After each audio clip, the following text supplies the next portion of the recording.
महादेव्यः कुक्षिरत्नं शब्दजितवरात्मजं राजचन्द्रम् अहं वन्दे तत्त्वलोचनदायकं गुरुतत्त्वलोचनदायकं। देव्यः कुक्षिरत्नं शब्दजितवरात्मजं राजचन्द्रम् अहं वन्दे तत्त्वलोचनदायकं गुरुतत्त्वलोचनदायकम्।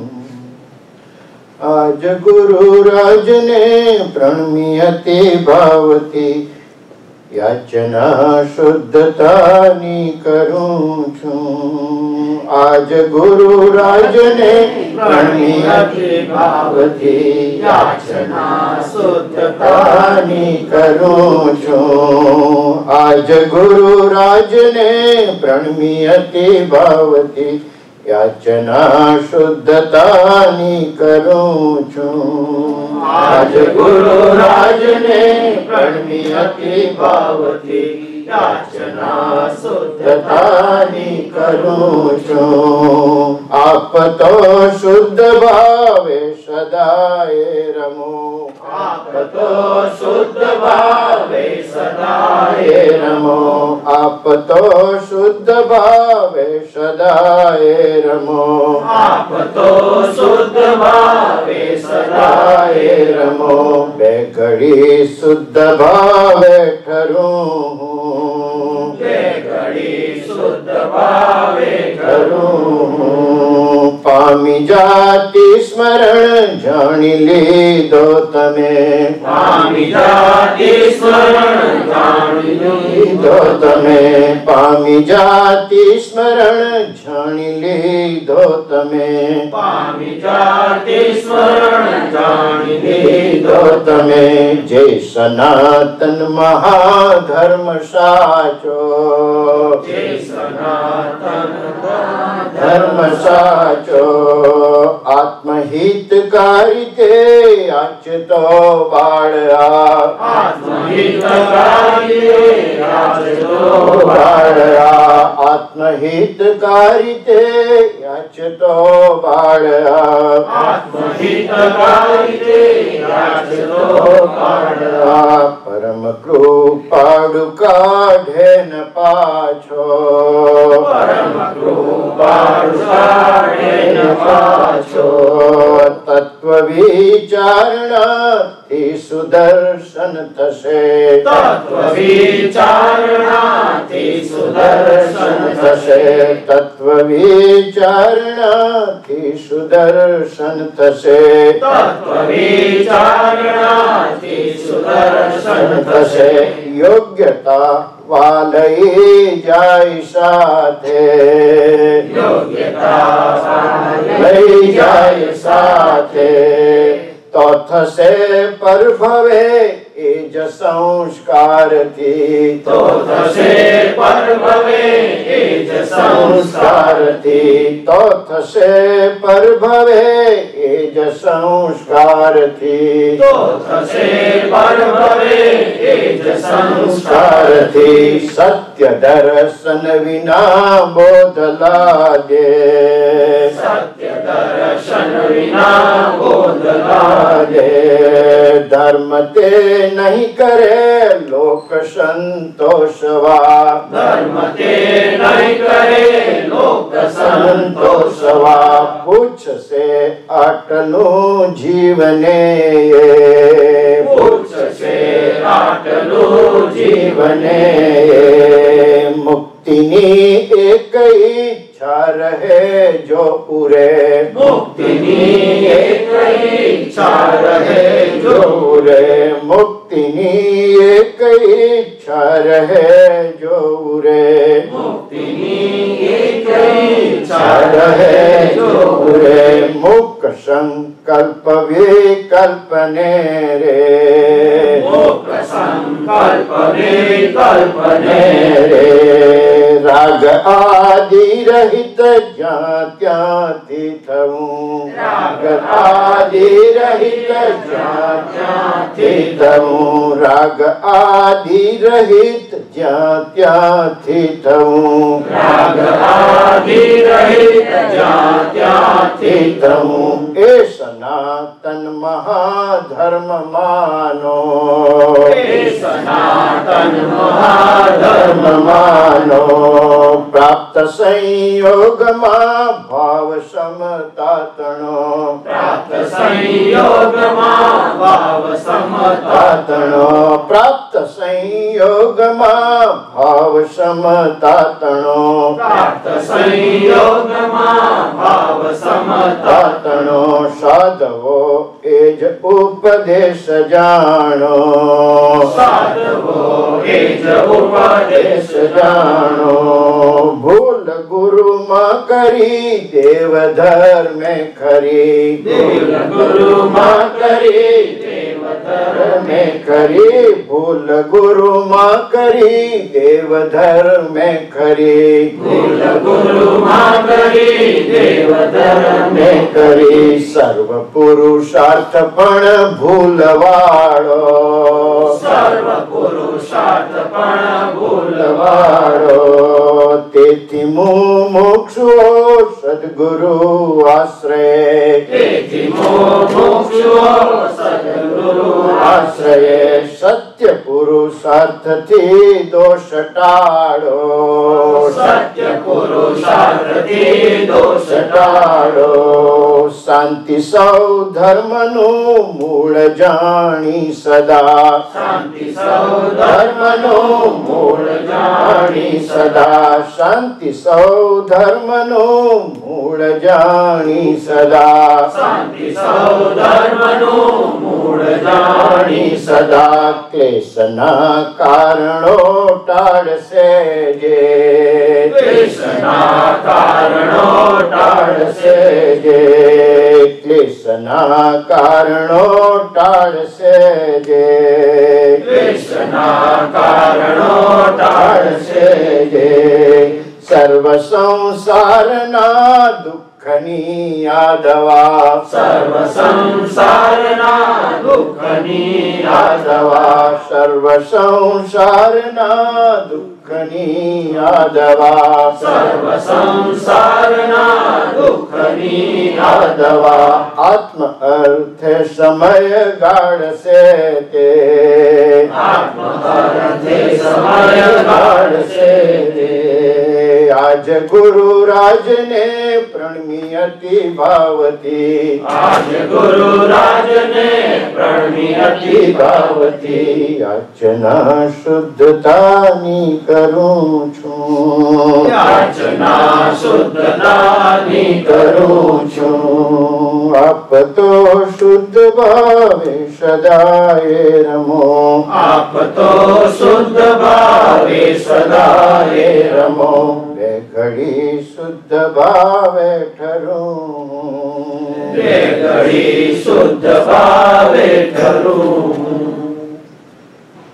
જય પ્રભુ.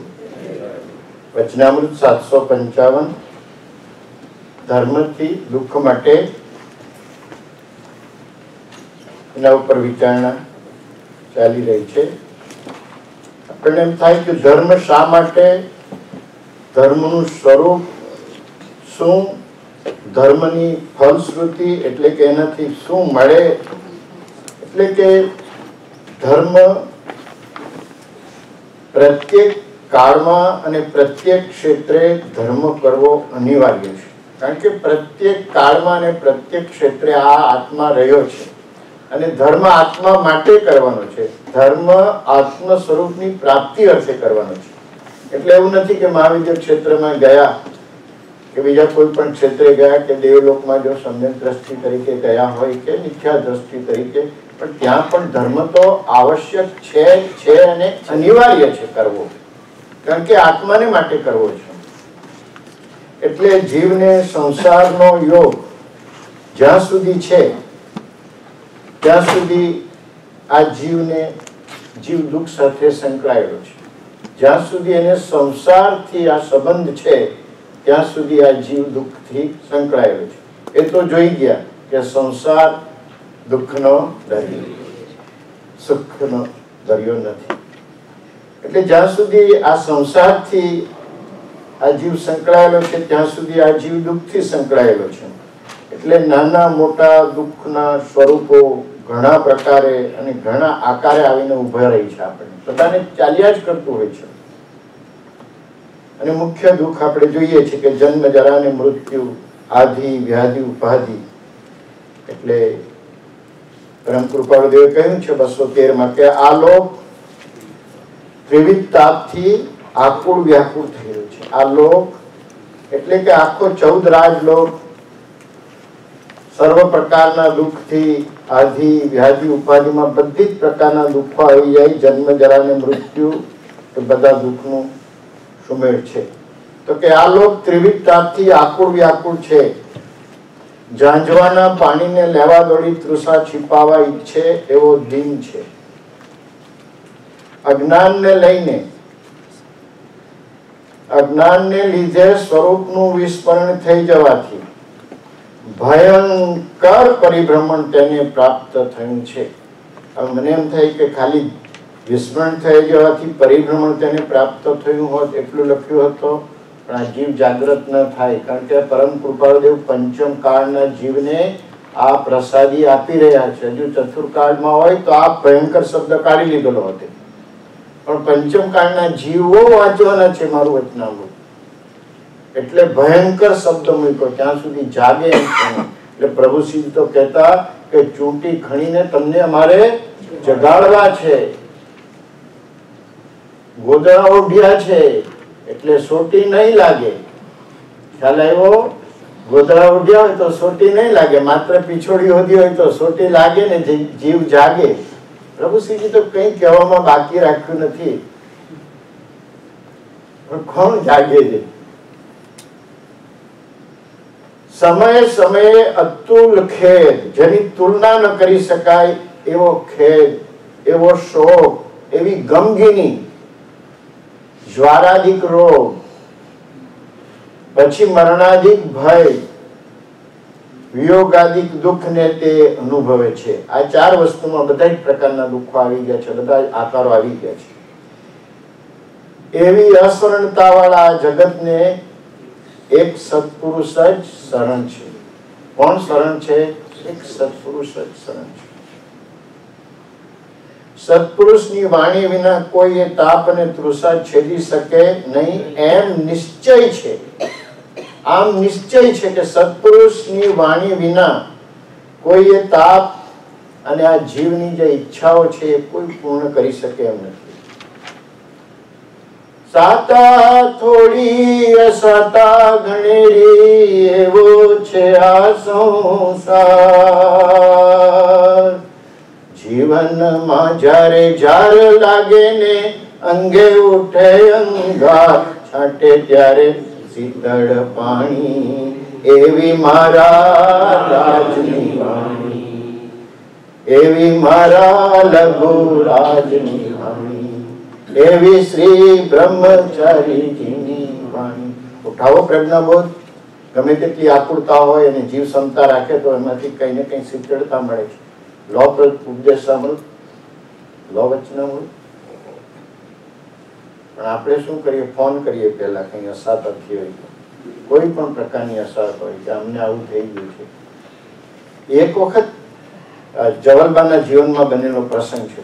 પરમ કૃપાળદેવના દીકરી, એ વખતે હિન્દુસ્તાનની સ્વતંત્રતાની ચળવળતા ચાલે અને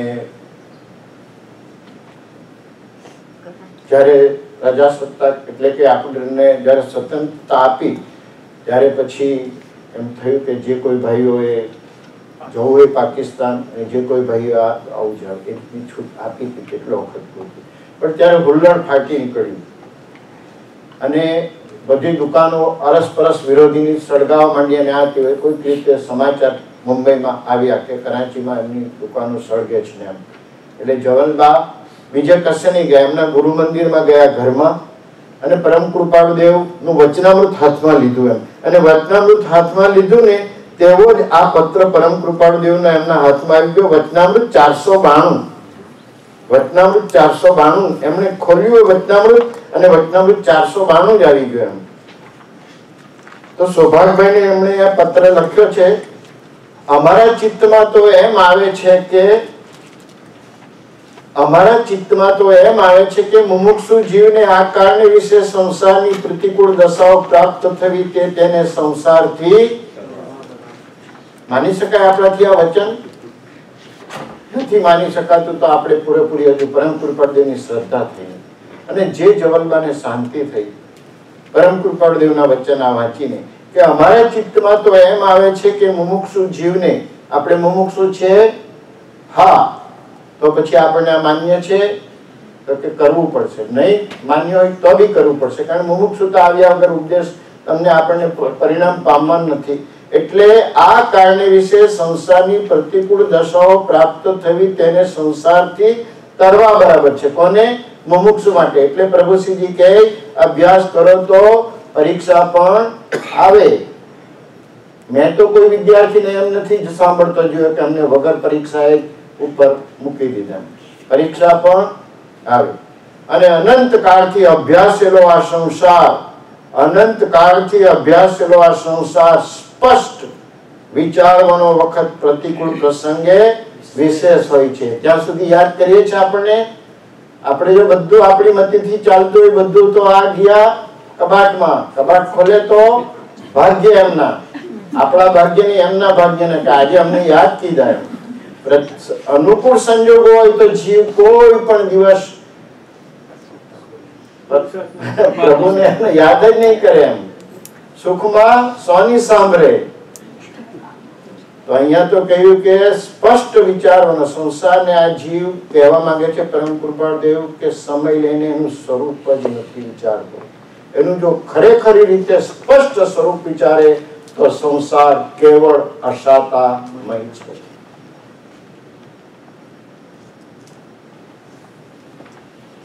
એટલે અહીંયા પ્રભુએ કહી કે સત્પુરુષની વાણી અને એના શરણ વિના કોઈ તાપ અને તૃષા છેદી શકે નહીં. એટલે હંમેશા અમે તો પરમ કૃપાળુદેવના ચરણમાં જ વંદન કરીએ છીએ. હવે ઘણી વખત અત્યારે આપણે આધુનિક જમાનામાં જીવીએ છીએ તો આપણને એમ થાય કે બધી જાતનું અમારે સુખ છે. ખ્યાલ આવ્યો? તો પછી અમારે ધર્મ કરવાનું, આનાથી ધર્મ વળી બીજું વધારે સુખ શું આપવાનું છે? ધર્મ બીજું વધારે શું સુખ આપવાનું છે? કારણ અમારી પાસે તમે કહો એ પ્રમાણે બધી જાતની કારો છે, બધી જાતની સગવડો છે, બધું છે, આ છે, તે બધી જાતના કમ્ફર્ટ છે. પછી અમારે કઈ ધર્મ કરીને નવું સુખ તો કઈ મળવાનું છે ને. જેમને ખબર જ નથી ધર્મની ફલશ્રુતિ શું છે. પૂછી જુઓ મહાવીર ભગવાનને, સિંહના ભવમાં રડ્યા કે હું શું કરું, અહીંયા તો મારાથી કોઈ ધર્મ થઈ શકે એમ નથી. અને જ્યારે એમને સમ્યક દર્શન લીધું અને ફરી પાછો ધર્મ આરાધ્યો તો ઠેઠ સુધી પછી ઉભા રહ્યા, પછી નહીં. એટલે ખૂબ જ વિચારવા યોગ્ય છે. અહીંયા તો પરમ કૃપાળુદેવ કે ઘણા વિચારવાન જીવો આત્મતત્વની શોધમાં નીકળ્યા કે આત્મજ્ઞાન કેવી રીતે પ્રાપ્ત થાય, શું કરવું એમ ગૂંચવાયા છે. અને દુઃખ શું છે, તેના મૂળ કારણો શું છે, તે સાથી મટી શકે તે સંબંધી જીનોએ એટલે કે વિતરાગ ભગવંતોએ જે મત દર્શાવ્યો તે પરમ કૃપાળુદેવે કોઈ કારણસર આ પત્રમાં આ જગ્યાએ જણાવ્યું નથી. એટલે આપણે બીજા બધા એમના જ વચનોના પત્રો લઈને સમજવા પ્રયત્ન કરે છે. શોધવા નીકળ્યા છે આત્મતત્વ, આત્મજ્ઞાન. અને ઘણાને તો થયું કે ધર્મ આરાધનાના સાધનો એ જ સાધના માનીને એ જ લક્ષ્ય લઈ લીધું. એટલે ક્રિયાકાંડ, પૂજા પાઠ, બધા જ એ બધે જે સાધનો છે ધર્મના એમાં જ બધા પડી ગયા. ધર્મ શાને માટે કરવાનો છે, કેવા રૂપે કરવાનો છે, કેવા લક્ષ્યથી કરવાનો છે, શાની એનાથી પ્રાપ્તિ કરવાની છે એ તરફ જીવનું લક્ષ્ય નથી. બસ દૈહિક ક્રિયા થયા કરે છે, યંત્રવત કરી દીધી છે આપણી ક્રિયા.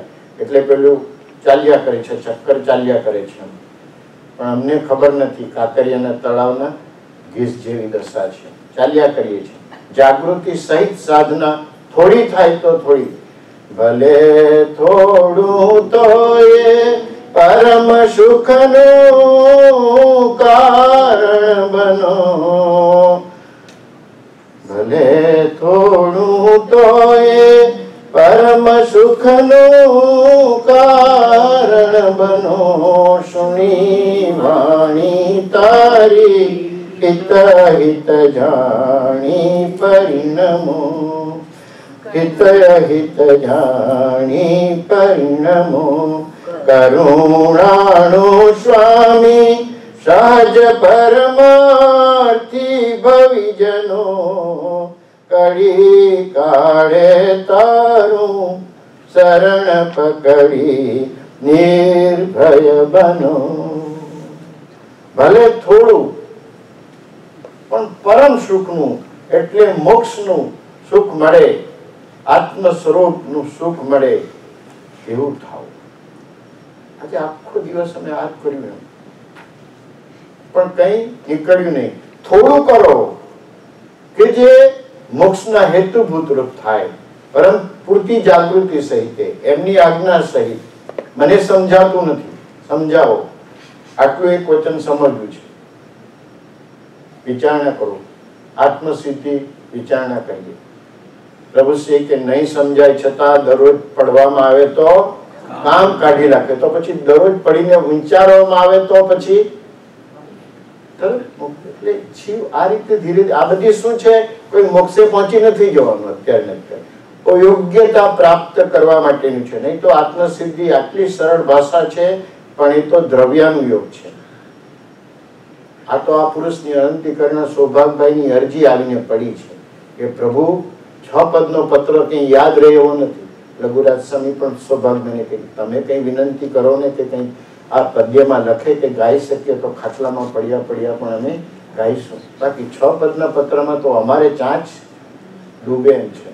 6 પદનો પત્ર પરમ કૃપાળુદેવે જે કલમ ચલાવી છે શાસ્ત્રમાં તમને જોવા નહીં મળે એવી કલમ ચલાવી છે 6 પદના પત્રમાં. તો આત્મસિદ્ધિ આપી પણ આપણે હવે કાલે થશે. કોઈ જગ્યાએ કોઈ સંસ્થામાં તો 2 કે 4 દિવસે આત્મસિદ્ધિ પૂરી કરવાની એવો ક્રમ લાવ્યો. આ ખબર નહીં આ પુરુષ કઈ એવા તેવા છે. આ તમે શું બધા પોતપોતાનો ક્રમ લઈને ચાલ્યા છે, શું વિચારો? એટલે ટૂંકમાં વાત થાય છે કે જીવ આવી બધી દૈહિક ક્રિયામાં પડી જાય છે વધારે. પણ એનો સમય આપણી જયારે સાધના યંત્રવત થતી હોય તો પટ દઈને બદલી નાખવી કે આજે મારે આ કરવું છે, બસ 4 વાર આત્મસિદ્ધિ કરવી છે મારે.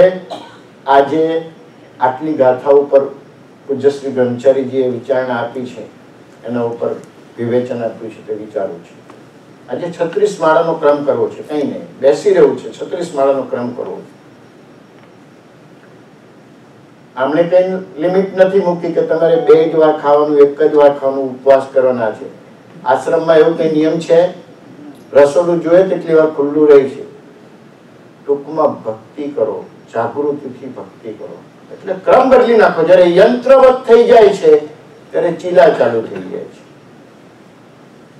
કે મારે આ કરવાનું છે, મારે આ કરવાનું છે, આ કરવાનું છે, આ કરવાનું છે. પણ આ તો શું થાય છે કે આખી રાત દર્યું અને કુંડળીમાં તો જયારે યંત્રવત તમારી સાધના થતી હોય ત્યારે પટ દઈને ક્રમ બદલી નાખો. આજે વાંચવું નથી, બસ પ્રજ્ઞાબોધ ગાવું છે, કઈ ને કઈ ભક્તિમાં રહેવું છે.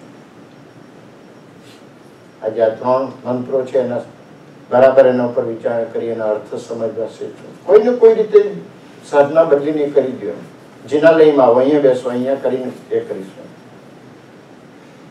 કારણ કે વચનામૃત 105 પરમ કૃપાળુદેવ કે એમ નથી કહ્યું, એમણે કહ્યું કે આ 10 વચનો છે ને એમાં તો 1000 પાના ભરાય એટલો બધો અમે બોધ પીરસ્યો છે.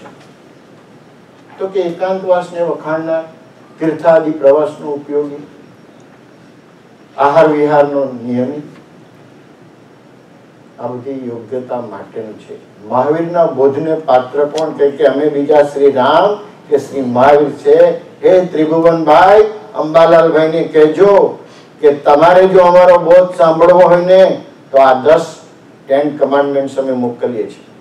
એ પ્રમાણે જો કોઈ યોગ્યતા આવશે ને તો આપવાની સમર્થતા વાળો તમારે બીજો કોઈ આ તો એવા એ તો મુમુક્ષુ બી એવા હતા. પ્રભુશ્રીજીએ લખ્યું કે પરમ કૃપાળ દેવના વખતના મુમુક્ષુ તો કેવા રાત્રિ હોય ને પરમ કૃપાળ દેવ કે જોને આ કેટલો સૂર્ય તપે છે તો કે હા પ્રભુ સૂર્ય તપે છે. અને દિવસે ધગધગતો સૂર્ય તપતો હોય અને ગૌતમને કહે મહાવીર કે આ ચંદ્રની શીતળતા કેટલી બધી છે. આ છે ગુરુની આજ્ઞા અને આ છે ગુરુમાં પૂરેપૂરી શ્રદ્ધા. પ્રભુશ્રીજી કહે કે બોલો ગુરુ સાથે નાનો ચેલો વિચરે છે, થાકી ગયો બિચારો, પણ ગુરુ પર પૂરેપૂરી શ્રદ્ધા. પૂર્વ કર્મનો કોઈ એનો વેરભાવ એટલે સર્પ આવ્યો. ગુરુ કહે કે શું છે? ગુરુના ખોળામાં શિષ્ય સૂઈ ગયો છે. જે પોતાનું માથું આમના ખોળામાં મૂકી દે એને કોણ એ કરી શકે છે? એને કોઈ કરી શકે નહીં. फानुस बन के हवा जिसकी हिफाजत करती है वो समा कौन बुझाए जिसे खुद रोशन खुदा करती है. ચીમની હોય ફાનસની. હવે અત્યારના તો આ બધું સમજાવવું બી મુશ્કેલ. ફાનસ વળી એ વળી શું છે એમ? ફાનસ વળી શું છે એમ ખ્યાલ આવ્યો? તો કે ફાનસ ને ચીમની હોય, ચીમની નહીં હોય તો ફાનસ ફોરવાઈ જાય. તો કે પવન જાતે ચીમની બની જાય છે અને પ્રભુએ જે દીવો સળગાવ્યો છે उससे कौन बुझाए. फानुस बन के हिफाजत जिसकी हवा करती है वो सम्मा कौन बुझाए जिसे खुद खुदा रोशन करती है. પ્રભુએ દીવો સળગાવ્યો છે ને કોણ અટકાવી શકે? અને પવન જ જો ચીમની બની જાય તો પછી એવો કયો પવન છે કે આ ફાનસને ઓરવી શકે? આટલી શ્રદ્ધા. તો કે કેમ આવ્યો? તો કે મારે આ પૂર્વભાવનું વેર લેવાનું છે એટલે મારે એનું લોહી પીવું છે. તારે લોહી જ જોઈએ છે ને? Stay there. ચપ્પુ લીધો, જોયું હાથ કોનો છે? ગુરુનો છે. સુઈ ગયો, લોહી કાઢ્યું, કાટલીમાં આપી દીધું. આવા ગુરુ હોય અને આવા શિષ્ય હોય તો મોક્ષે જવાય. પણ આપણે તો ચેલા બી તેવા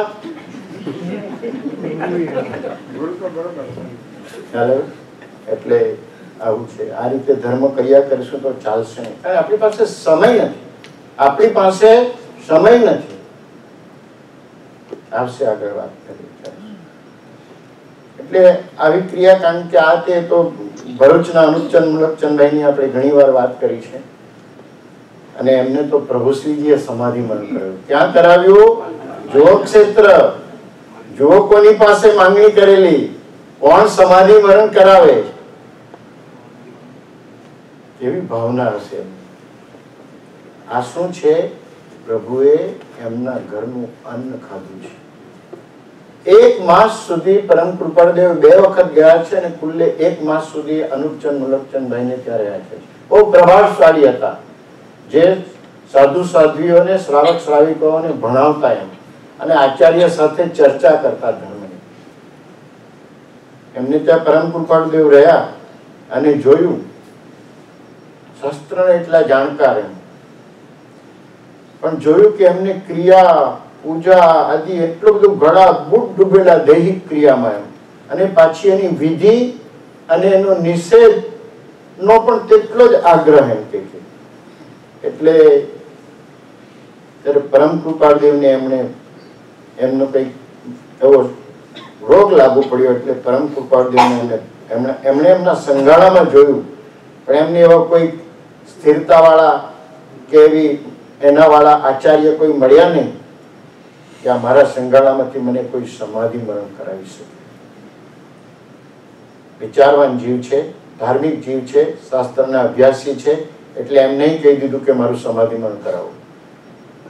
અમે બેઠા છે ને એટલે એમને પત્ર લખ્યો કે પ્રભુ મારે આમ છે ને મારે સમાધિ મરણ કરવું છે. તેના જવાબમાં વચનામૃત 705 702 નો પત્ર લખ્યો કે પરમ કૃપાળદેવ લખે કે અમને ખેદ થતો, અમે બે વખત રહ્યા તમારે ત્યાં મહિનો સુધી, તો અમને ખેદ થતો કે આમાં આ બધી પૂજા દૈહિક ક્રિયા બધું કરે છે ને એમાં કાળ વ્યતીત થતા આત્મ અવસ્થા કેટલી સ્વસ્થતા ભજે છે.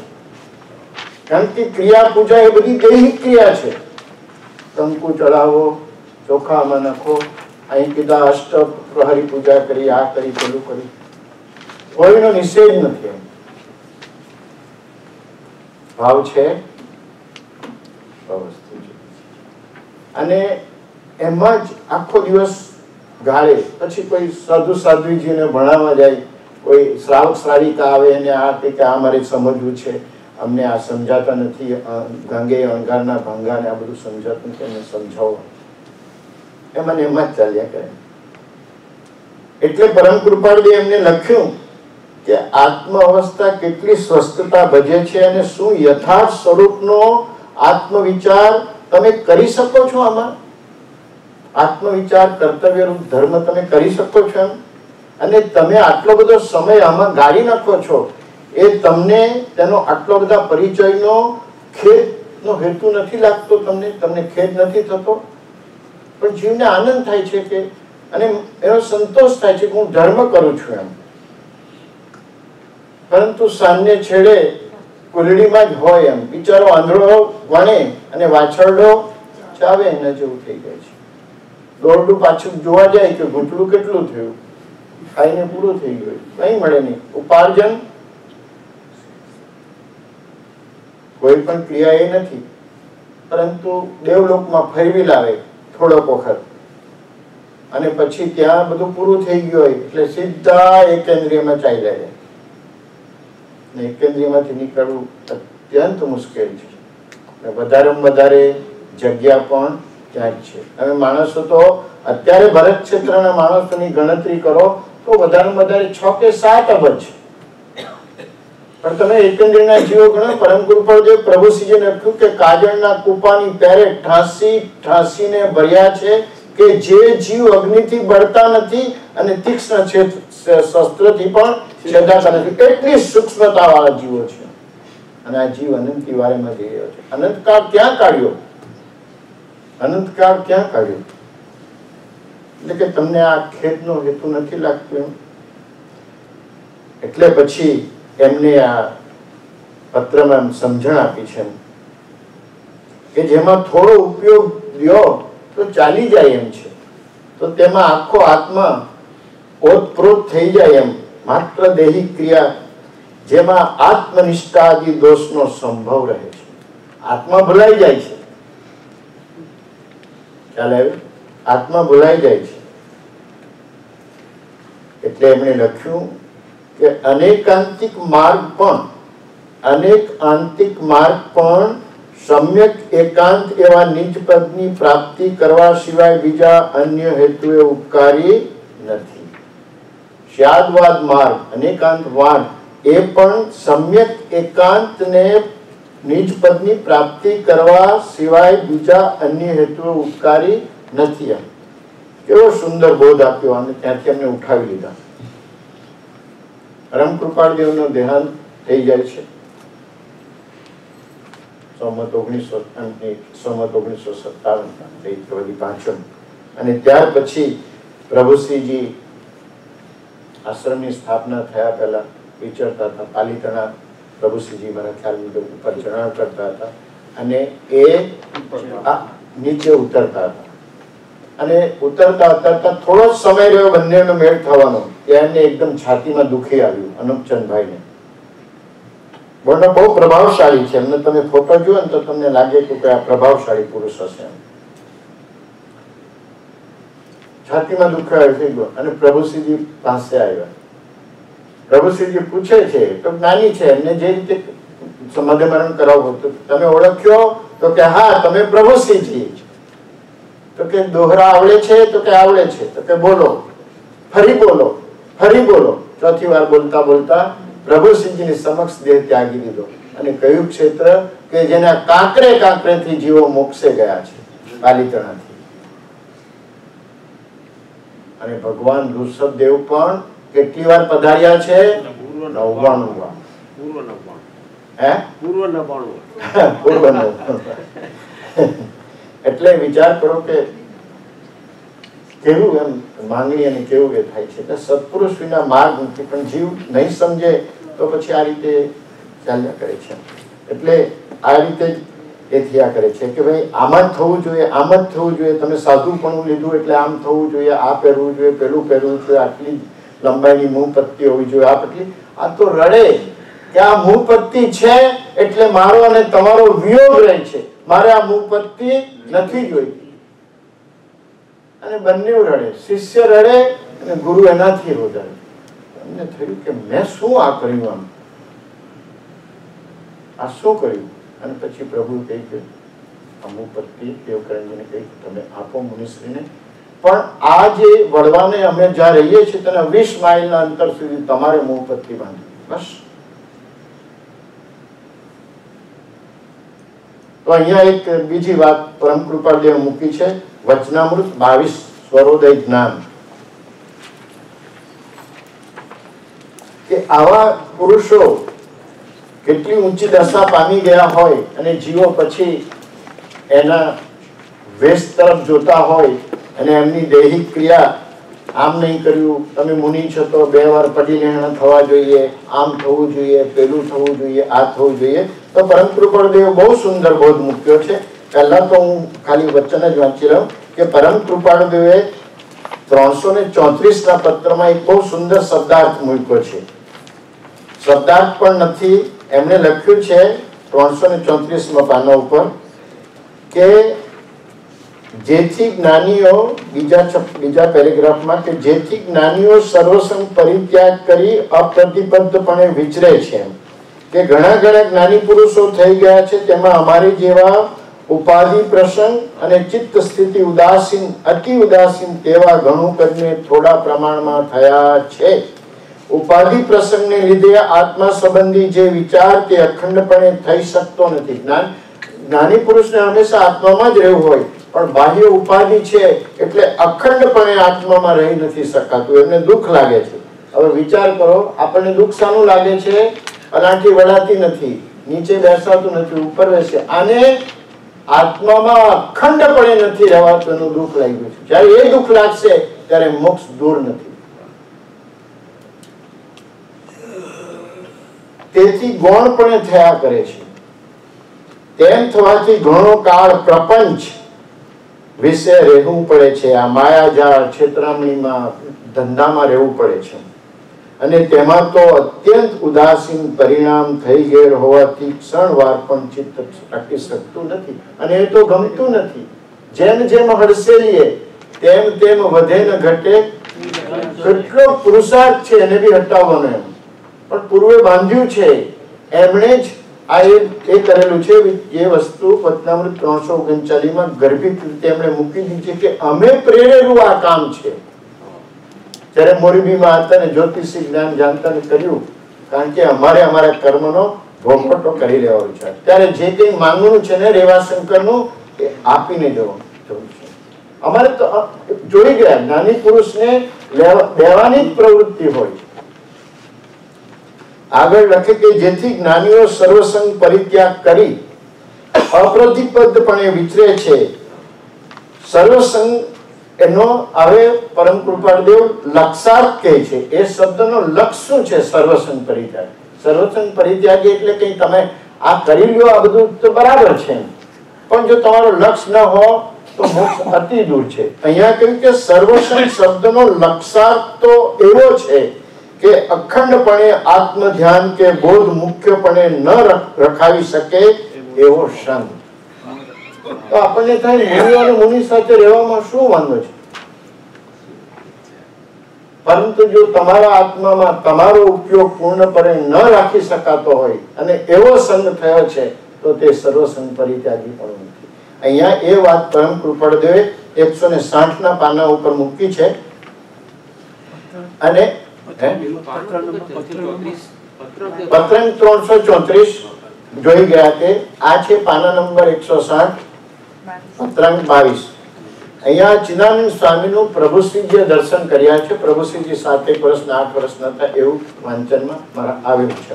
એટલે વર્તમાન સૈકામાં અને વળી તેના પણ કેટલાક વર્ષ વ્યતીત થતા સુધી ચિદાનંદજી આત્મજ્ઞ નું વિદ્યમાન પણ હતું. એટલે વર્તમાન સૈકામાં ઘણો સમીપનો વખત હોવાથી જેમને તેમના દર્શન થયેલા, સમાગમ થયેલો અને જેઓને તેમની દશાનો અનુભવ થયેલો તેમાંના કેટલાક પ્રતીતિવાળા મનુષ્યોથી તેમને માટે જાણી શકાય છે. વિચાર કરો, પરમ કૃપાળુદેવને જાણવાની કેટલી ઈચ્છા કે તમે કંઈ ચિદાનંદ સ્વામી વિશે જાણો છો? તો કે હા, અમે એમની સાથે વિચાર્યા છે. તો મને થોડું કહેશો એ બાબતમાં? અહીંયા એમણે કહ્યું કે કેટલાક પ્રતીતિવાળા, એમની પર શ્રદ્ધા થઈ હશે ચિદાનંદ સ્વામીને, એવા કેટલાક પ્રતીતિવાળા મનુષ્યોથી તેમને માટે જાણી શકાયું છે. તેમ હજુ પણ તેવા મનુષ્યોથી જાણી શકાય તેવું છે. હજી પણ એવા પ્રભુ હતા ત્યારે એમ તો પ્રભુશ્રીજી એમણે 7-8 વર્ષના હતા ત્યારે ચિદાનંદ સ્વામીના દર્શન કર્યા છે. હવે જેમની પાસે જાણ્યું છે, જ્ઞાની છે, વાંચ્યું છે, એ હવે આપણને આ મુનિની દશા કહી છે કે જૈન મુનિ થયા પછી પોતાની નિર્વિકલ્પ દશા થઈ જવાથી આત્મજ્ઞાન પ્રાપ્તિ થઈ ગઈ છે અને નિર્વિકલ્પ દશા થઈ છે. એ થઈ જવાથી ક્રમપૂર્વક દ્રવ્ય ક્ષેત્ર કાળ ભાવથી યમ નિયમ તેઓ હવે પાડી શકશે નહીં, કારણ કે અખંડ આત્મ સ્વરૂપમાં બીજી ક્રિયાઓ એને રવા નહીં દે એમ. એટલે તેમને લાગ્યું એટલે જે પદાર્થની પ્રાપ્તિ માટે, હવે સાંભળો, જે પદાર્થની પ્રાપ્તિ માટે યમ નિયમનું ક્રમપૂર્વક પાલન રહ્યું છે, એટલે કે જે કઈ મુનિઓના આચાર પાડવાના છે તે પદાર્થની પ્રાપ્તિ અર્થે છે, એ પદાર્થ એમને પ્રાપ્ત થઈ ગયો છે, તો તે માટે યમ નિયમનું ક્રમપૂર્વક પાલન રહ્યું છે. તે વસ્તુની પ્રાપ્તિ થઈ તો પછી તે શ્રેણીએ પ્રવર્તવું અને ન પ્રવર્તવું તે બંને સમાન છે.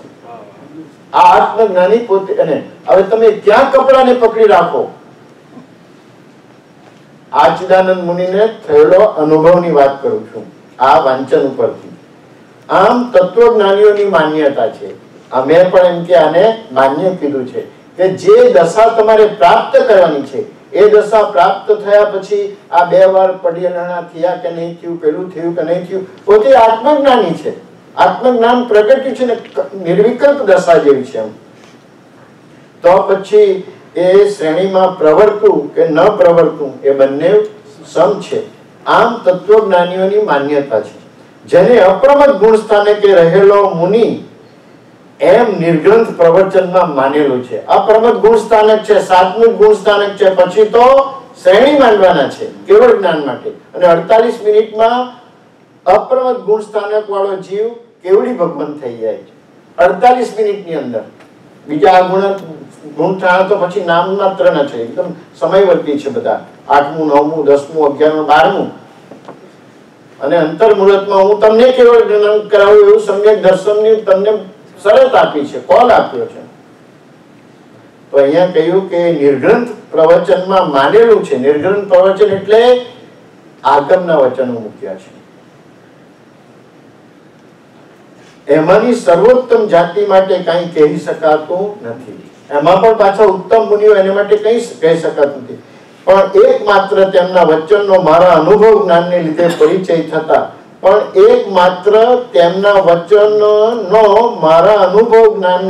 પરિચય થતા એમ કહેવાનું બની શક્યું છે કે તેઓ મધ્યમ અપ્રમત દશામાં પ્રાય હતા. આ પરમ કૃપાળુએ અનુમાન કર્યું છે કે એમની દશા કેવી હતી, કેટલી ઊંચી દશા છે. વળી યમ નિયમનું પાલન ગૌણતાએ એ દશામાં આવી જાય છે, એટલે વધારે આત્માનંદ માટે તેમણે એ દશા માન્ય રાખી. આ કાળમાં એવી દશાએ પહોંચેલા બહુ જ થોડા મનુષ્યની પ્રાપ્તિ પણ દુર્લભ છે. ત્યાં અપ્રમત્તતા વિશે વાતનો અસંભવ ત્વરાએ થશે એમ ગણી તેઓએ પોતાનું જીવન અનિયતપણે અને ગુપ્તપણે ગણે. પછી એમ બધાને થઈ જાય સંગાળા વાળાને કે ભાઈ આ મુનિ પ્રમાદી થઈ ગયા છે, પૂરેપૂરી આચાર સંહિતા પણ પોતે પાડી શકતા નથી, રજોહરણ પણ હાથમાં લેતા નથી, આમ મુંહ પત્તી બાંધતા નથી, આ નથી. પણ આ બીજા બધા એમની દશાને ઓળખી ના શકે. અપ્રમદ ગુણ સ્થાને કે મુનિ આવી ગયા છે. તો પરમ કૃપાળુદેવ કહે કે આવા પુરુષો આ કાળમાં અત્યંત દુર્લભ છે. એ ચિદાનંદ સ્વામીના ચિદાનંદ સ્વામી પછી સંગાળો છોડીને જતા રહ્યા કે લેને તારી લાકડી ને લેને તારી કામડી. એ તો એટલી ઊંચી દશાએ કે મારે જેમાં રહેવું છે તેમાં નહીં. અને આ લોકો મને સમજી શકે એમ નથી. તો વિચાર કરો પરમ કૃપાળુદેવને કેટલું દુઃખ લાગ્યું હશે.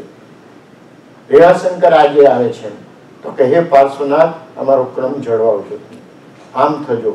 હરિ પ્રાણદાસ જીવના તો પાછા માંગે કે ગઈકાલનું જયારે પુસ્તક આ બતાવો, પેલો હિસાબ બતાવો. કેટલું દુઃખ લાગે. અને એ લોકોને એ નહીં લાગે એટલે પ્રભુ કાચ સાફ કરે, કોઈ વખત નાના નાના પાર્સલ સીવે, વળી પોસ્ટ ઓફિસે ડ્રોપ કરવા જાય. અને અમારા પ્રભુએ 5-5 ગુણ ઉચકી છે. આ સાહિત્ય સંકેતના ધણી. અને આ પણ સૌભાગભાઈને લખે કે અમે આ દશા કડવાય કરી દેવામાં આવતા નથી અને કરી શકે એવાનો અહીંયા પ્રસંગ નથી. સૌભાગભાઈ, તમે 300 કિલોમીટર છેટે, તમે શું જાણો તમારા ભગવાનની દશા કેવી થાય છે તે. પણ દશા કોઈને જણાવવા દે, કોઈ પણ જાતનું એ નહીં મળે, સંભાવમાં છે. એમના અનુયાયીઓ શોધતા શોધતા ચિદાનંદ સ્વામીને જંગલમાં ધ્યાનમાં બેઠા હતા. ચિદાનંદ સ્વામી ધ્યાનમાંથી ઉઠેની રાહ જોતા હતા કે આપણને થોડો ઉપદેશ આપે. ચિદાનંદ સ્વામી ધ્યાનમાંથી ઉઠ્યા પછી એમને પૂછ્યું કે પ્રભુ કંઈ બોધ આપો. તો કે રાગ દ્વેષ ના કરવા. અને ફરી પાછી ધ્યાનસ્થ અપ્રમદ દશા છે. એટલે મુનિ અપ્રમદ દશામાંથી જો પ્રમદમાં આવી જાય તો વાંચન કરે કે આ કરે, શાસ્ત્ર લખ્યા. અને બીજું અપ્રમદ દશામાં આત્મધ્યાનમાં પાછા આવી ગયા. તો કે આટલું જ? તો કે બીજી દુકાનો ઘણી છે, બીજી દુકાનો ઘણી છે. અભિનંદન જીન દર્શન તરસીએ, દર્શન દુર્લભ દેવ. મત મત ભેદે રે જો જય પૂછીએ, સૌ થાપે અહમેવ. અભિનંદન જીન દર્શન તરસીએ. ખૂબ કઠિન છે, ખૂબ કઠિન છે. વચનામૃત 667 એ આપણે જોઈ ગયા છે.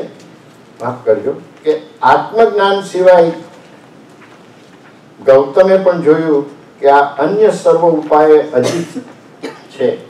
તો કે જરા, દારિદ્ર, રોગ અને મૃત્યુ એને જો જીતવા હોય, આ સંસાર સાથે સદા જકડાયેલા છે અને સંસારને જીતવો હોય તો આત્મજ્ઞાનની પ્રાપ્તિ સિવાય જીતી શકાય એમ નથી. અને એ રીતે પછી આગળ ચાલીએ છીએ. અહીંયા આગળ આવે છે કે વચનામૃત 569 સર્વ ક્લેશથી અને સર્વ દુઃખથી મુક્ત થવાનો ઉપાય એક આત્મજ્ઞાન છે. તો અહીંયા વિચારણા એ કરીએ છીએ કે આગળ પ્રભુ લખે કે વિચાર વિના આત્મજ્ઞાન થાય નહીં, વિચાર વિના આત્મજ્ઞાન થાય નહીં. હવે આત્મવિચાર કરવા માટે સમયનો અવકાશ જોઈએ. તો પરમ કૃપાળુદેવ કે વિચાર વિના આત્મજ્ઞાન થાય નહીં. અને અસત્સંગ અને અસત પ્રસંગથી જીવનું વિચાર બળ પ્રવર્તતું નથી. એમાં કિંચિત માત્ર પણ સંશય, કિંચિત માત્ર પણ સંશય નથી. એમ કોઈક એવો પૂર્વકર્મ ભોગવવાના હોય કે કોઈક જીવને એનું પુણ્ય અતિ પુણ્ય હોય તો આવા સત્પુરુષનો યોગ મળી જાય તે વસ્તુ જુદી છે. એને માટે પરમ કૃપાળુદેવે પ્રભુશ્રીજી ઉપર લખેલો પત્ર છે, પાના નંબર 400.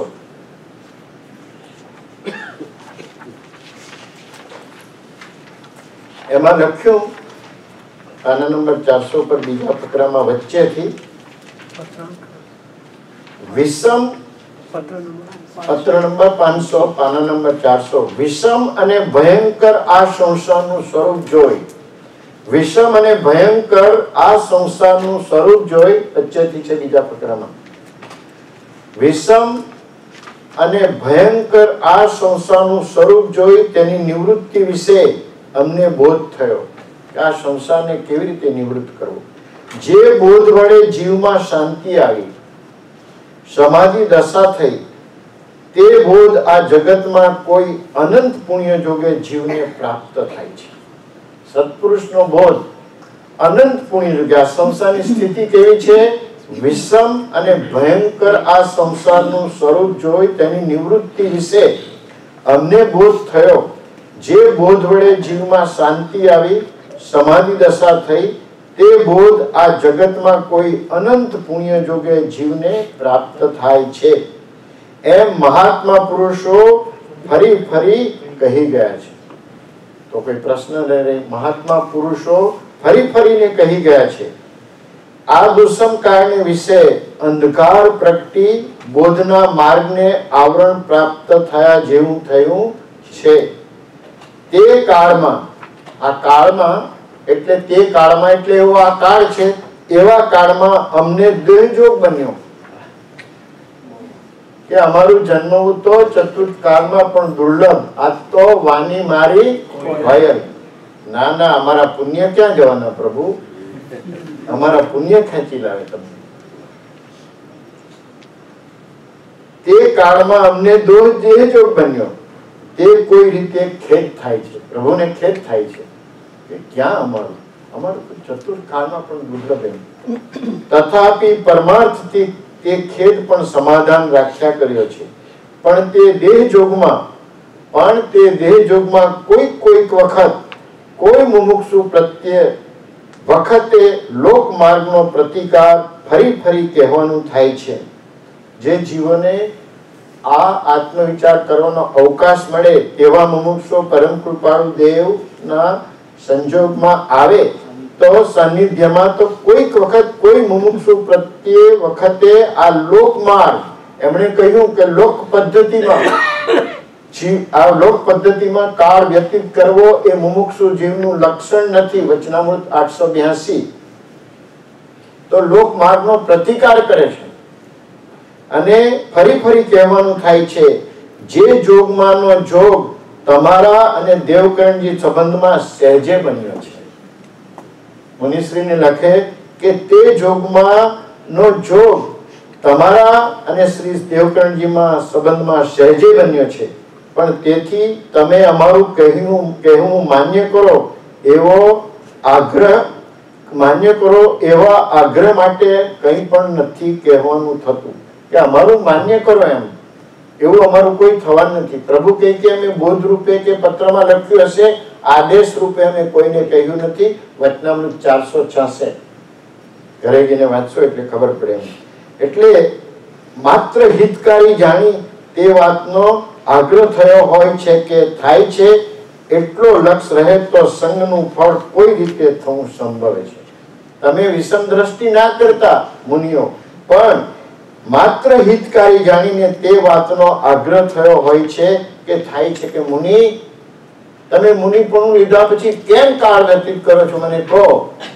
ચતુરલાલ મુનિ કહે કે પ્રભુ જો સવારે અમે ચા પાણી માંગી લાવીએ છીએ, પછી 11 વાગે એટલે ગોતરી વળી લાવીએ છીએ, છીકણીનો સમય થયો તો છીકણી વળી લાવીએ છીએ. છીકણી એટલે આ લોકોને ખબર નહીં પડે. પછી બપોરના ચાનો ટાઈમ થયો હોય તો ચા પાણી વળી લાવીએ છીએ, સાંજના પાછી ગોતરી વળી લાવીએ છીએ, સામાયિક કરીએ અને સુઈ જાય છે. આને તમે સમ્યક દર્શન, સમ્યક જ્ઞાન, સમ્યક ચારિત્ર કહો છો? કાલથી મુનિઓ એક જ વાર જમવું. છીકણી ગઈ, ચા ગઈ. ચતુરલાલ બિચારા શું કરે? બધાને ખબર છે પ્રસંગ અને મારે આગળ વધવું છે. તો પ્રભુ શ્રીજીને આવો યોગ બન્યો અને એટલે કેટલી અનંતી કરુણા છે. તો કે જ્યાં સુધી જીવ એમાંથી અવકાશ ના લેશે ત્યાં સુધી જીવ આગળ વધી શકે નહીં.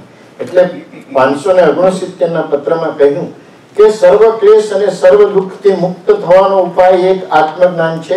વિચાર વિના આત્મજ્ઞાન થાય નહીં અને અસત્સંગ તથા અસત પ્રસંગથી જીવનું વિચાર બળ પ્રવર્તતું નથી, એમાં કિંચિત સંશય નથી. જો આત્મજ્ઞાન પ્રાપ્ત કરવું હોય, સર્વ ક્લેશ અને સર્વ દુઃખથી મુક્ત થવું હોય તો આત્મજ્ઞાનની પ્રાપ્તિ કરવાની છે. આત્મજ્ઞાનની પ્રાપ્તિ કરવી હોય તો વિચાર વિના આત્મજ્ઞાન થાય નહીં. અને જો વિચારનો અવકાશ સમય મેળવવો હોય તો અસત્સંગ અને અસત પ્રસંગ એને પહેલા દૂર કરવા પડશે. તો આગળ લખે પરમ કૃપાળુદેવ કેવી રીતે, અહીંથી મૂકી નથી દીધું, કેવી રીતે કરવું તે હવે બતાવે છે. આરંભ પરિગ્રહનું અલ્પત્વ કરવાથી અસત પ્રસંગનું બળ ઘટે છે અને સત્સંગના આશ્રયથી અસત્સંગનું બળ ઘટે છે. તો અહીંયા આગળ પરમ કૃપાળુદેવ કહે કે અસત પ્રસંગ જેટલો બાહ્ય પરિચય આપણો વધારે તેટલો અસત પ્રસંગનો ઘેરાવો વધારે થવાનો. બિઝનેસ મોટો છે, ચાલે, અને બધાની સાથે બધી સારી રીતે ઓળખાણ છે એમ, તો અસત પ્રસંગનો ઘેરાવો વધારે થવાનો પ્રસંગ બને. કોઈને એમ થાય કે તમારા પર આ લોકોને ત્યાંથી કંકોત્રી આવી છે, અમારા પર નથી, અમારા પર આવી છે. આપણે અંદર શું કરવું? ભલું થયું પ્રભુ, સારું થયું મારું નામ ભૂલી ગયો, નહીં તો કેટલો કર્મ લઈને આવતે આપણે. અને આવી હોય ને તે બી આવું પરબીડ બી બનાવી જવું, મૂકીને પછી કરી મૂકી એવું. કારણ કે લોક મૂકે પોક ત્યાં સુધી તમે બધા પ્રસંગ સાચવશો. હવે લોક પ્રસંગની વાત આવે છે એટલે પરમ કૃપાળદેવ કે આરંભ પરિગ્રહનું અલ્પ, કારણ કે આ અસત પ્રસંગ શું છે એ આપણા ભાઈઓ જેટલો પરિચય છે એટલો બહોળો થવાનો છે. એમ કે આજે જુઓ તમે ખાલી લગ્ન જીવનની આમંત્રણ પત્રિકાનું સ્વરૂપ. પહેલી તો આપણા પર આવે કે અમે એન્ગેજમેન્ટ પાર્ટી રાખી છે. પાછા આપણા પૂછે લગ્ન ક્યારે છે, તો કે હવે વિચારીએ છીએ, એટલે લગ્નની આમંત્રણ પત્રિકા આવે. હવે લગ્નમાં ગયા હોય તેમાં પાછું મને તો ખ્યાલ નહીં, આપણે 2-4 પેલા નાના નાના કાગળ હોય તો કઈ કે આ દિવસે મહેંદી રાખવામાં આવી છે. પછી આગળ વધીએ તો કે આ દિવસે પીઠી ચોડવાની રાખી છે. આગળ વધીએ તો કે આગલે દિવસે ગરબાને રાસ, દાંડિયા રાસ રાખ્યા છે.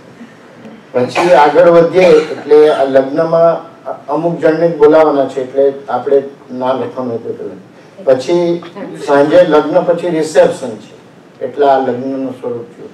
આગળ જઈએ એટલે અમારી લગ્નની આ 5મી એને શું કહેતા હોય, જે કહેતા હોય એટલે તેનું ચાલે. 25 થયા હોય તો કોઈ એનિવર્સરી, એ બધું ચાલ્યું. હવે લગ્ન થઈ ગયા છે એટલે પછી બેબી શાવરનું ચાલે. બેબી શાવરનું પતે એટલે બાબાનો જન્મ થયો એનું આમંત્રણ.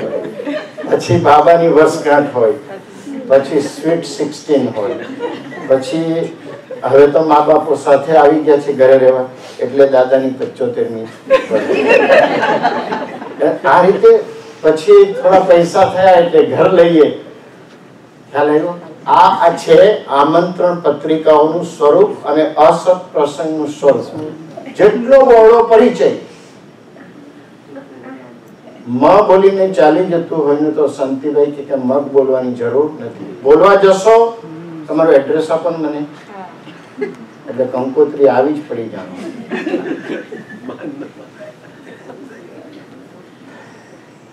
ત્યારે પરમ કૃપાળુદેવે આનંદગંજી મહારાજને પૂછે છે કે પ્રભુ આ લોકો બધા વર્ષગાંઠને ઉજવે છે પણ તમે એકમાં કંઈક આવું કહ્યું છે ને, વૃષભજીને સ્વર પ્રીતમ મારો और न चाहूं रे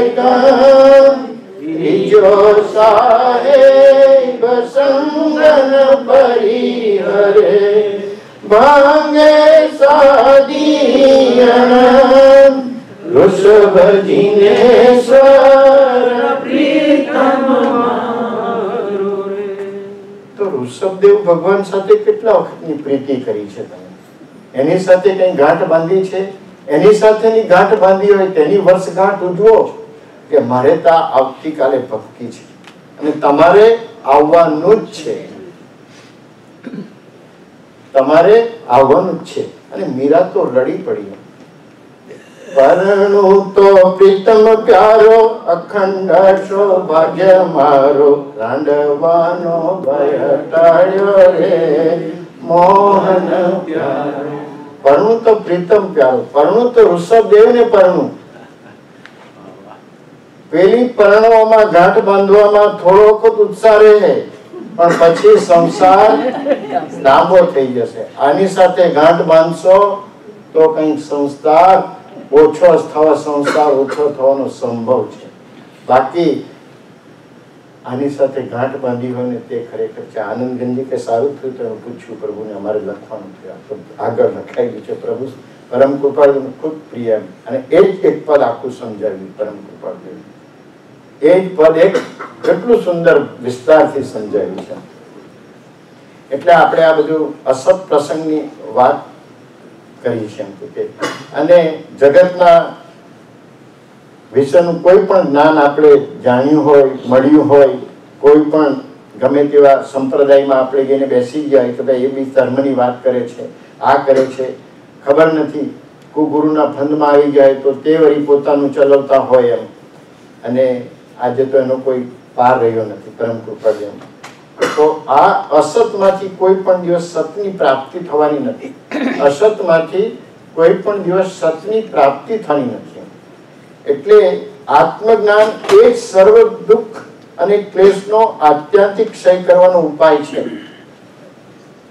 અને આત્મજ્ઞાન ઉપજવામાં આ બે બળવાન વિરોધી જબરદસ્ત તત્વો કામ કરે છે, અસત પ્રસંગ અને અસત્સંગ.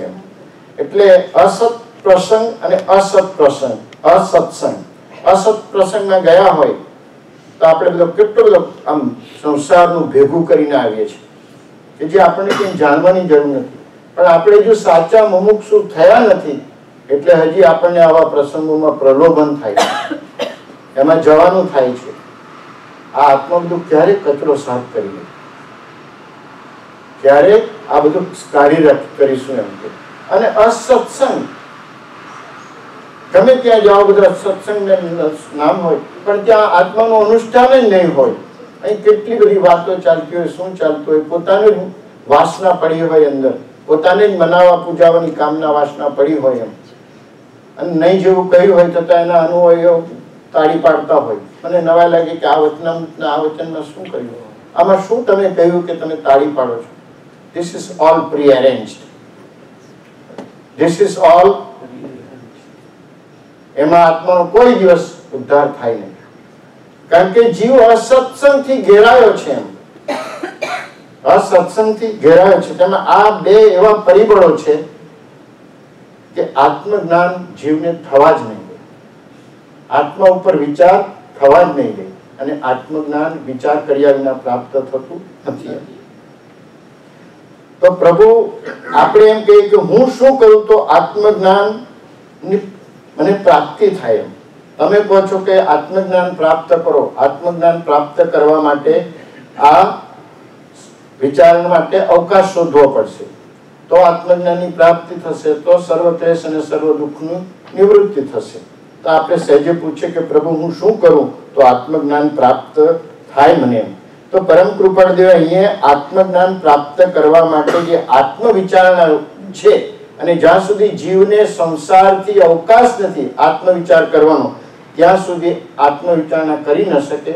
ન કરે તો આત્મજ્ઞાન થાય નહીં, અને આત્મજ્ઞાન ન થાય તો હજી જીવ દુઃખોથી સંકળાયેલો છે, અને જ્યાં સુધી દુઃખોથી સંકળાયેલો છે ત્યાં સુધી જીવ સંસારથી સંકળાયેલો રહ્યો છે. એટલે કેવી રીતે આરંભ પરિગ્રહ ને ઓછો કરતો જાય જેથી અસત પ્રસંગનું બળ ઘટશે, અને સત્પુરુષોના વચનો, એનું પરિચર્યન, એની ભક્તિ, એનું વાંચન થયું હોય એવા સત્સંગનો તું આશ્રય લે, એવા બળોનો તું આશ્રય લે કે જેથી તને સત્પુરુષના વચનનો કોઈને કોઈ રીતે તને સંજોગ બને છે. કારણ કે આરંભ પરિગ્રહ તો કેટલીઓ રીતે પરમ કૃપાળુએ ઘણા પત્રોમાં મૂક્યું છે. વચનામૃત 726, 561, 737, 783, 506 માં તો કહ્યું કે 17 વાર શ્રી ઠાણાંગ સૂત્રની સાથ આપી છે કે મતિ જ્ઞાન કેમ એ થાય, મતિ જ્ઞાન કેમ એ થાય, મતિ જ્ઞાનાવરણીય કેમ આવું છે, સુત જ્ઞાનાવરણીય, અવધિ જ્ઞાનાવરણીય, મનોપરિવર્તન જ્ઞાનાવરણીય, કેવળ જ્ઞાનાવરણીય કેમ થાય, તો કે આનાથી, તો કે કેમ મટે, અને ઉધી રીતે કરીને 17 પ્રકારે શ્રી ઠાણાંગમાં કહ્યું છે. ગણધરોએ લખેલા અને પ્રભુએ બોધ આપ્યો, તેમાંથી આ પ્રભુએ લખ્યું છે કે 17 વાર એમાં સાથ આપી છે. એટલે જેટલું બને એટલો આરંભ પરિગ્રહથી, સમરમ સમારંભ આરંભ પરિગ્રહથી જીવ જો પાછો પડે તો એને આત્મવિચાર કરવાનો અવકાશ બને, અને ત્યાર પછી અવકાશ મળે તો અહીંયા એક મારે શું કરવું તો કે તું સત્સંગમાં જા તો તને એની વિચારણા કરવાનો વખત મળે. તો વચનામૃત 640 માં પરમ કૃપાળુએ એક બીજી માર્ગની દેણ કરી છે, પાના નંબર 484. વેદાંત એમ કહે છે કે આત્મા અસંગ છે, જીન પણ કહે છે કે પરમાર્થ નહીંથી આત્મા તેમ જ છે. જો કેટલી ક્રમબદ્ધ ને શબ્દને છૂટા પાડી દીધા છે કે વેદાંત કહે છે કે આત્મા અસંગ છે એમ, પરંતુ જીન પણ કહે છે કે પરમાર્થ નહીંથી આત્મા તેમ જ છે એમ. એટલે આત્મસિદ્ધિમાં કઈ ગાથા મૂકી? અસંગ છે પરમાર્થથી પણ નિજ ભાને તે. તમારે જ્યારે આત્માનું ભાન થશે તો તમે આ અસંગતા અનુભવી શકશો એમ. એ જ અસંગતા સિદ્ધ થવી. અસંગ થવું એટલે નિર્ગ્રંથ થઈ ગયા છે, કેવળ જ્ઞાન પ્રગટ્યું છે, એક પરમાણુ માત્રનો પણ સંગ નથી એમ. અને અસંગતા, એ જ અસંગતા સિદ્ધ થવી, પરિણિત થવી તે મોક્ષ છે. પરભરી તેવી અસંગતા સિદ્ધ થવી ઘણું કરીને અસંભવિત છે. આપણે માનીએ કે હવે આપણે આમ આ અસંગતા પરભારી સિદ્ધ થઈ જશે એમ, જંગલમાં નીકળી ગયા છે આપણે, એટલે આપણે અસંગ થઈ ગયા છે. તો કે પરભારી એવી અસંગતા સિદ્ધ થવી એટલે કે પ્રાપ્ત થવી ઘણું કરીને અસંભવિત છે. તો હું અસંગ કેવી રીતે થઈ શકું? તો કે અને એ જ માટે જ્ઞાની પુરુષોએ સર્વ દુઃખ સહી કરવાની ઈચ્છા છે. જેને કોને કહે છે? જેને સર્વ દુઃખની, દુઃખ નહીં પણ શું લખ્યું? સર્વ દુઃખની ઈચ્છા સહી કરવાની જેને ઈચ્છા છે, જેને એવા મુમુક્ષુએ સત્સંગની નિત્ય ઉપાસના કરવી, એમ જે કહ્યું છે તે અત્યંત સત્ય છે. તો અસત્સંગ કેવી રીતે તમે ટાળો? તો પરમ કૃપાળુદેવ કહે કે આ અસંગતાથી મોક્ષ પ્રાપ્ત થાય, પણ અસંગતા સીધી તમને પ્રાપ્ત થાય એમ છે નહીં. એટલે જ્ઞાની પુરુષોએ સર્વ દુઃખ સહી કરવાની જેની ઈચ્છા છે તે મુમુક્ષુને કહ્યું કે તું સત્સંગ નિત્ય ઉપાસના કરી. કારણ કે સત્સંગમાં શાસ્ત્રા પુરુષના વચનનું પરિચર્યન એ છે, સત્પુરુષના વચનનું પરિચર્યન કર્યું છે. એટલે એમાં કે જેટલો બને એટલો, એટલે પૂજ્ય શ્રી બ્રહ્મચારીજીએ પ્રજ્ઞાબોધમાં સૂક્ષ્મ તત્વ પ્રતીતિ નામનું પુષ્પ લખ્યું છે. પુષ્પ 78. સૂક્ષ્મ તત્વ પ્રતીતિ પામ્યા અચળ કળી કાળેજી, એવા સદગુરુ શરણે નમતા, એવા સદગુરુ ચરણે નમતા, ભવભાવટ તે ટાળેજી, તો પણ કાળ દુસમ તેથી રહો સૌ સત્સંગ સમીપેજી, કે દ્રઢ આશ્રય નિશ્ચય પૂર્વક ટકતા આત્મા દીપેજી. જેમ જેમ સત્સંગ નજીકમાં રહેશે આપણી, તેમ તેમ આત્માની શ્રદ્ધા દ્રઢ થતી જશે. સત્પુરુષના વચન અને સત્પુરુષ પ્રત્યે દ્રઢ થતી જશે અને આત્મા દીપાયમાન થશે. અત્યંત નિવૃત્તિ અસત્સંગથી જરૂરની છે આ કાળેજી, અત્યંત નિવૃત્તિ અસત્સંગથી જરૂરની છે આ કાળેજી, કઠણ સાધનો પ્રથમ ઈચ્છતા સૌ સાધન જટ ફાલેજી. વચનામૃત 560 નું આમાં અવતરણ કરી દીધું છે, સૂક્ષ્મ તત્વ પ્રતિ. તો અહીંયા પૂજ્ય બ્રહ્મચારીજીની વાત કરી છે. હવે 10 મિનિટ લઈને આજના સત્સંગને વિરામ આપી દઈશું. વિષય આગળ અહીંયા 569 માં કહ્યું કે આત્મવિચાર થવાથી આત્મજ્ઞાન થાય છે, અને આત્મજ્ઞાન થવાથી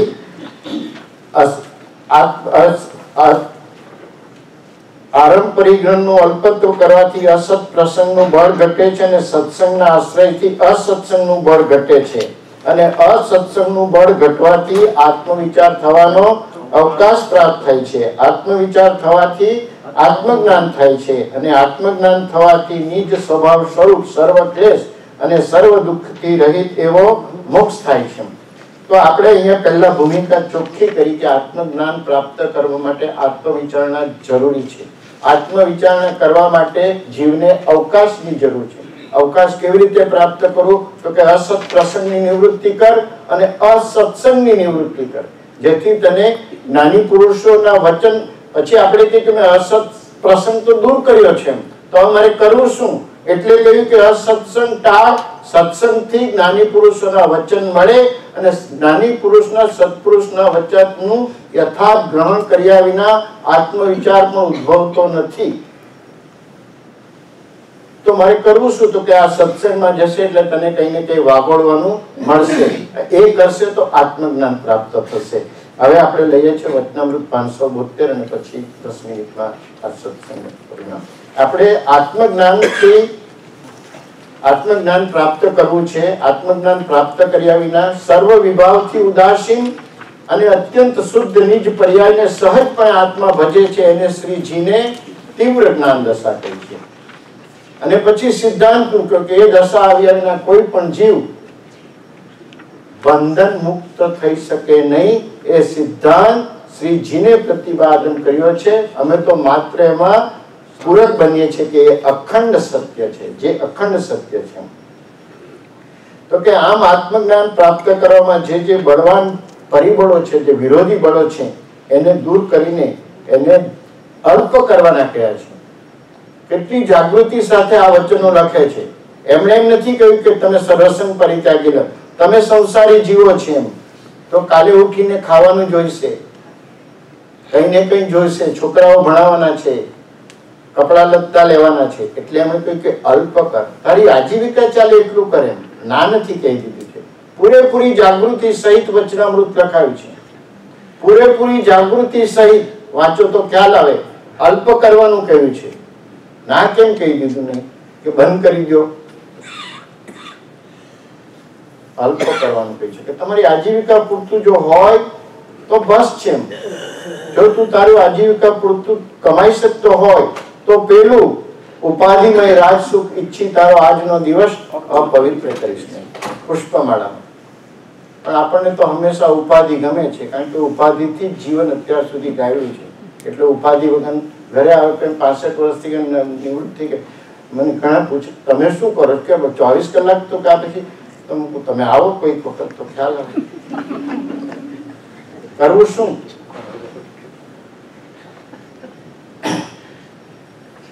તો અહીંયા લખ્યું કે સર્વ વિભાવથી ઉદાસીન ને આ તીવ્ર જ્ઞાન દશા એટલે ગહન દશા એમને કહી છે. પછી આગળ પરમ કૃપાળુ દેવ કહે કે ગહન દશા એટલે આ કેવળ જ્ઞાન દશા, તીવ્ર જ્ઞાન દશા, પરમ અવઘાડ દર્શન દશા કે જે 693 માં મૂકી છે. કેવળ લગભગ ભૂમિકા એટલી ઊંચી દશાને પરમ અવઘાડ દશા કહેવામાં આવે. અને તીવ્ર જ્ઞાન દશા એ કેવળ જ્ઞાન દશા. પણ કેવળ જ્ઞાન દશા આત્મજ્ઞાન પ્રાપ્ત થયા પછી કરવાની હોય છે. તો અહીંયા પ્રભુ લખે કે કોઈક જ જીવથી એ ગહન દશાનો વિચાર થઈ શકવા યોગ્ય છે. પ્રભુ આ તો દર્દ કરતા ઈલાજ વધી ગયા, આના કરતા 6 પેટમાં દુખતું, કારણ કે ઈલાજ વધી ગયા છે. હા તો એક પછી એક અમને એમ કે સીધા મોક્ષ જ લઈ જશે, પણ આ તો કેટલું બધું, આ તો દર્દ કરતા ઈલાજ વધી ગયા છે. કરવું કેમ? તો કે તમારે મોક્ષ જવું છે? તો કે હા, તો પછી કરવું પડશે. આપણે ડોક્ટર કહે તેમ કરીએ છીએ કે નહીં? ખ્યાલ આવ્યો? એક બી વખત ટેબ્લેટ ની તો જો બેન ભૂલી ગયા એક વખત ચા પાણી સાથે આપવાના, તો બેન પર આપણે કહ્યું તો તમે કોણ હતા, તમે નહીં લઈ શકતા ટેબ્લેટ? તો કોઈક જ જીવથી એ ગહન દશાનો વિચાર થઈ શકવા યોગ્ય છે. બે રીતે ગહન દશા સમજીએ. અહીંયા ગહન દશા સમજીએ કે તીવ્ર જ્ઞાન દશા, કેવળ જ્ઞાનની દશા. પ્રભુ મને કેવળ જ્ઞાન થવાનું, મારા કોઈ જાતના ઠેકાણા નહીં મળે. આપણા ઠેકાણા વગરના જીવોને આપ કહે છે એમ કે તીવ્ર જ્ઞાન દશા એ કોઈક જ જીવની ગહન દશાનો વિચાર થઈ શકવા યોગ્ય છે. કારણ શું આપ્યું? કેમ કે અનાદિથી અત્યંત અજ્ઞાન દશાએ આ જીવે પ્રવૃત્તિ કરી છે. તે પ્રવૃત્તિ શું શબ્દ લખો? એકદમ રાઈટ ઓન ધ સ્પોટ, એકદમ અસત્ય અસાર સમજાય અને તેની નિવૃત્તિ સીજે એમ બનવું બહુ કઠણ છે. હવે આપણા જેવા જીવોને કેવળ જ્ઞાન કમાડવાનું છે. અનાદિકાળથી પરિણતિ સંસારની છે. એટલે કે આ કોઈક જ જીવને ઉઠ્યા હતા, કેટલા જીવો વિચારવા માટે ઉઠ્યા? આ કોઈક જ જીવને સુધી લાવ્યું, કોઈક જ વિરલ જીવ એમ. તો કોઈક જ જીવને આ કેવળ જ્ઞાન દશાની ખબર પડે છે. એટલી તીવ્ર જ્ઞાન દશા, પરમ અવઘાટ દશા. કારણ શું છે કે જીવે અનાદિથી અત્યંત અજ્ઞાન દશા જીવે પ્રવૃત્તિ કરી છે. દેહથી જ માન્યું છે, અને દેહથી બધા ઉત્પન્ન થયેલા, દેહ પુણ્ય જોગે બધું પ્રાપ્ત કર્યું છે. આનામાં જ એકદમ બધી અસત્ય પ્રવૃત્તિ જ બધી અત્યંત અજ્ઞાન દશાએ કે આ મારું છે, અને આત્મા મારો છે એમ તો ખ્યાલ જ નથી આવ્યો. જ્યાં જુઓ ત્યાં મારું છે, અને મારું કશે જવું જોઈએ નહીં. અને એ પ્રવૃત્તિ જે કરી છે અત્યાર સુધી એકદમ અસત્ય, એકદમ રાઈટ ઓન ધ સ્પોટ સમજાઈ જાય કે આ ખોટું કરી રહ્યો છે, સમજાઈ જાય છે. આપણે કેટલા વખત એ સત્સંગ કરીએ છીએ, સમજાઈ ગયું છે આપણે કે રાઈટ હવે આપણે છોડી દેવું જોઈએ. જે આપણે પ્રભુએ કહ્યું તો કે એકદમ અસત્ય છે, અસાર છે એમ સમજાય, અને પછી લખ્યું કે તેની નિવૃત્તિ શું છે એમ બનવું. તો પછી પ્રભુ અમારે પછી અમારે બી મોક્ષ તો જવું છે, તો પછી અમારે જેવા હાથ ધોઈ નાખવા, અમારથી તો આ કઈ થાય એમ છે ને. અત્યંત અજ્ઞાન દર્શાએ આ પ્રવૃત્તિ કરી છે, અને અમને કઈ એકદમ અમે કઈ એટલું બધું ચાલે નહીં, તમે તો એટલું જોરમાં ચાલો એમ કે અમારાથી એટલું બધું દોડાય નહીં તમારી પાછળ. એટલે આ પ્રવૃત્તિ પાછી એકદમ અસાર સમજાય, અસત્ય સમજાય, એટલું હોય તો બરાબર છે કે સમજાઈ ગયું છે, પણ એની પાછી નિવૃત્તિ બી કરવાની કહે છે કે એની નિવૃત્તિ શું છે એમ બનવું બહુ કઠણ છે. તો પ્રભુ અમારા જેવા માટે કોઈ માર્ગ ખરો? પણ આ તો પરમ કૃપાળુ છે, મોક્ષનો દાતાર છે. તો કે ચાલો ત્યાં, તો કે માટે એ નથી કહેતા આવે એટલે કોઈ શંકાનું સ્થાન નહીં. એમ લખ્યું હોય કે ના, હવે હું તમને કહું છું એમ નહીં કહે. એ શું કહે છે કે માટે જ્ઞાની પુરુષનો આશ્રય કરવાનું ભક્તિ માર્ગ જીને નિરૂપણ કર્યો છે. અમે નથી નિરૂપણ કર્યો, અમે તો એમણે જે કર્યો છે ને માત્ર તમને યાદ દેવડાવ્યું છે, અને અમે કર્યું છે અને અમે પ્રાપ્ત કર્યું છે. માટે જ્ઞાની પુરુષનો આશ્રય કરવાનું આજે વચન આવ્યું છે. બોલો, કેલેન્ડરમાં આજે વચન આવ્યું છે.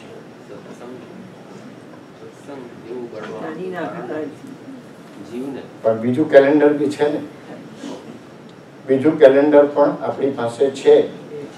જ્ઞાનીના અભિપ્રાય તો પછી આવશે, જ્યારે સમ્યક દર્શન લેવાના હશે ત્યારે જ્ઞાનીના અભિપ્રાય વિના કોઈ દિવસ જીવ સમ્યક દર્શન પ્રાપ્ત કરી શકે નહીં. પણ આજે એક બીજું વચન આવ્યું છે નંદલા કેલેન્ડરમાં. અહીંયા આવે છે કે અહીંયા માટે જ્ઞાની પુરુષનો આશ્રય કરવાનું ભક્તિ માર્ગ, અને આગળ 670 પણ આવી ગયું કે આવા પુરુષનો યોગ ન હોય ત્યારે આશ્રય ભાવના બળવાન કરી. યાદ આવે છે? અહીંયા લખ્યું, આજના કેલેન્ડરમાં આવ્યું કે આશ્રય એ બહુ મોટી વાત છે. આશ્રય એ બહુ મોટી વાત છે, એમ આશ્રય કરવા જેવો છે. કૃપાળુદેવનો આશ્રય હોય તો કૃપાળુદેવની ગતિ થઈ તે એની પણ થાય. કોની થાય? એની પણ, એટલે જેને આશ્રય કર્યો છે તેની, વાંચવા વાળાની થાય નહીં. આટલું પણ યાદ રાખજો. એટલે આપણે કે કેલેન્ડર ફેરવ્યા છે, આપણે તો વેપારી છે, તો આપણે તારીખ સાથે સંબંધ છે, વચન સાથે કોઈ સંબંધ છે? પણ જે છૂટવાનો કામી છે એને તારીખ સાથે સંબંધ નથી, એને વચન સાથે સંબંધ છે. આટલો જ્યારે સંબંધ થશે ત્યારે મોક્ષ દૂર નથી.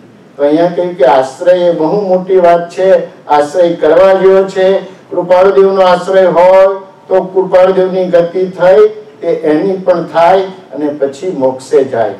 આટલું મારા ભાઈ મને યાદ, થોડી તો કોઈક મને સહાય જોઈએ કે આજે શું આવ્યું આટલું. પણ કોઈ આ બોલે, કોઈ તે બોલે, એટલે મારે પુસ્તક લેવું પડ્યું.